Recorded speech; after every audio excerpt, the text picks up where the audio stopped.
नमस्कार दोस्तों, मेरा नाम है सोहन यादव और मुझे देख रहे हैं मेरे YouTube चैनल फेमस इंग्लिश पर। दोस्तों आज की मैं इस वीडियो में लाया हूँ आपके लिए प्रोनाउंसिएशन रूल। दोस्तों सबसे पहले मैं आपसे माफ़ी मांगना चाहूँगा कि इतने दिनों से वीडियो नहीं ला पाया क्योंकि मेरे पेपर चल रहे थे और मैं उस तैयारी में लगा हुआ था। ठीक है दोस्तों, तो यूनिवर्सिटी के पेपर चल रहे थे इसलिए वीडियो नहीं आ पा रही थी। लेकिन दोस्तों मैं प्रॉमिस करता हूँ आपको डेली वीडियोज लाऊंगा आपके लिए, तो तैयार हो जाइए इंग्लिश सीखने के लिए, पढ़ने लिखने और बोलने के लिए। तो चलिए अब हम शुरुआत करते हैं बिना किसी डिले के। तो चलिए दोस्तों आज की इस वीडियो में हम देखेंगे इंपॉर्टेंट प्रोनाउंसिएशन रूल्स। तो चलिए हम स्टार्ट करते हैं इस वीडियो को। देखिए पहला रूल देखिए, जब भी देखिए पहला रूल देखिए प्रोनाउंसिएशन रूल्स का। देखिए दोस्तों बहुत ही इंपॉर्टेंट रूल है अगर आप इंग्लिश पढ़ना लिखना और बोलना बेसिक से चाहते हैं। तो देखिए क्या है पहला रूल, जब आई ई साथ आए तब लॉन्ग ई यानी कि बड़ी ई की आपको साउंड की ध्वनि देनी है, यानी कि आपको निकालनी है आवाज़। कैसे? जैसे FIELD, आई ई आ गया तो इसे क्या पढ़ेंगे? फील्ड। LD है आधा ल और ड। फ बड़ी की मात्रा हमने लगा दी, ई हमने सीखा था। आई ई आया तो बड़ी की मात्रा लगा दी हमने, हो गया फील्ड। इस तरह CHIEF, आई ई आ गया तो इसे क्या हमने? चीफ।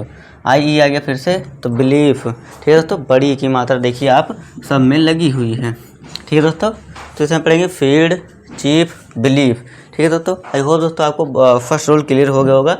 बस ये ध्यान रखना है आई ई आ जाए तो लॉन्ग ई का साउंड आपको देना है। ठीक है दोस्तों, चलिए दूसरा रूल देखते हैं। इसको दोस्तों आप है ना नोट करिए और साथ साथ इसको मेरे साथ साथ आप इस एग्जाम्पल को रिपीट करिए, क्या बोलते हैं कैसे बोलते हैं, ताकि आपको कोई मिस्टेक ना हो। ठीक है दोस्तों, फील्ड, चीफ, बिलीव। फिर दूसरा रूल देखिए दूसरा रूल भी बहुत ही इंपॉर्टेंट है और आसान है, आप इसको समझ जाएंगे। देखिए क्या है, जब EY शब्द के अंत में आए तो उसका उच्चारण ए होता है। EY जब आ जाए लास्ट में तो ए का उच्चारण आपको साउंड देना है। जैसे THEY तो इसे क्या पढ़ेंगे? दे। EY आ गया लास्ट में, ग्रे। अब KEY की यानी कि चाबी। लेकिन देखिए दोस्तों हमारे इंग्लिश में कुछ एक्सेप्शन यानी कि अपवाद होते हैं कि कुछ जगह पर जो हमारे जो रूल्स हम ये पढ़ते हैं प्रोनाउंसिएशन के रूल्स, कुछ स्पेसिफिक एग्जांपल में काम नहीं करते। तो अभी हमारा जो ये रूल था हमने देखा अभी EY जो आ जाए तो ए का साउंड होगा। इन दोनों में एग्जाम्पल में ए का साउंड तो था, लेकिन जो ये एग्जाम्पल आगे KEY इसे हम पढ़ते हैं की, इसे के पढ़ना चाहिए था, लेकिन रूल के अकॉर्डिंग हमारे ये जो एग्जांपल है काम नहीं किया, वर्क नहीं हुआ। ठीक है दोस्तों, वर्किंग नहीं कर रहा है ये रूल, वर्किंग नहीं है इस एग्जांपल में, तो इसे हम क्या पढ़ते हैं? की पढ़ते हैं। होना चाहिए था के रूल के अकॉर्डिंग, लेकिन हम इसे के ना पढ़ के क्या पढ़ते हैं? की का साउंड देते हैं, की, किसे की पढ़ते हैं। तो ठीक है दोस्तों, तो यहाँ पे जो रूल है ये अपवाद है, एक्सेप्शन है, इसमें काम नहीं करता।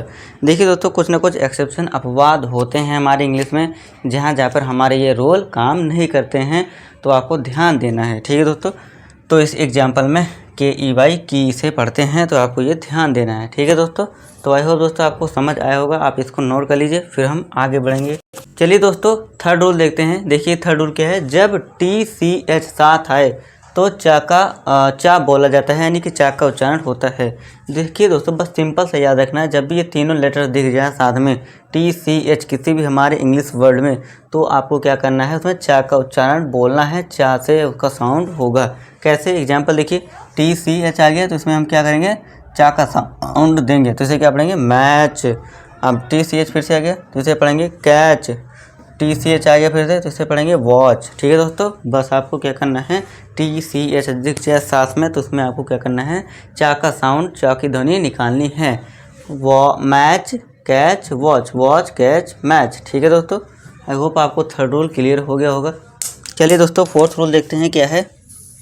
देखिए दोस्तों कुछ शब्दों में AYE का उच्चारण ए होता है। अब ये AYE दिख जाए आपको किसी है ना, जो जिस भी इंग्लिश वर्ड में दिखता है, आपको क्या करना है? ए का साउंड देना है। जैसे कि AYE आ गया तो इसे क्या पढ़ेंगे हम? प्लेड। ए का साउंड है, जी हाँ है। AYE प्रेड, ए का साउंड है, जी हाँ है। इसे पढ़ेंगे प्लेड, प्रेड, प्रेड, प्लेड। ठीक है दोस्तों, तो इसमें हम क्या करेंगे? ए का साउंड देंगे। आई होप दोस्तों आपको फोर्थ रूल भी क्लियर हो गया होगा, बहुत ही ईजी है। ये सारे रूल बहुत ही ईजी हैं, बस आपको एक बार पढ़ना है और उसको एग्जाम्पल के साथ आपको कोरिलेट करना है, ध्यान से देखना है कि कैसे ये यूज होना है, इसके बाद आपको क्लियर हो जाएगा। लास्ट रूल इस वीडियो को देखिए दोस्तों क्या है। चलिए, जब AU साथ आए तो उसमें क्या होता है? ऑ की ध्वनि हमें देनी होती है। जैसे दिख रही AU आ गया तो इसमें क्या पढ़ेंगे? ऑथर।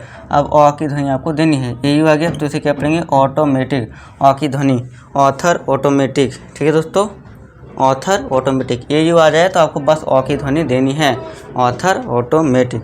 ठीक है दोस्तों, आई होप दोस्तों आपको ये पांचों रूल क्लियर हो गए होंगे। तो अगर समझ आया तो हमारी इस वीडियो को लाइक करें, चैनल को सब्सक्राइब करें और हाँ, इस वीडियो को अपने दोस्तों के साथ भी शेयर जरूर करें।